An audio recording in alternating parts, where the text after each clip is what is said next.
How to fix TikTok Shop not showing products. So hello guys and welcome back to today's video.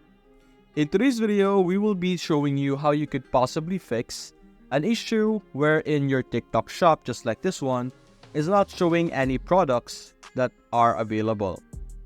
So what I could recommend that you guys do is to watch through your TikTok, look for live streams like this one, or even videos that allows us to purchase or view products from the bottom left. As you can see here, there are areas would allow you to open or look for a specific product through the videos.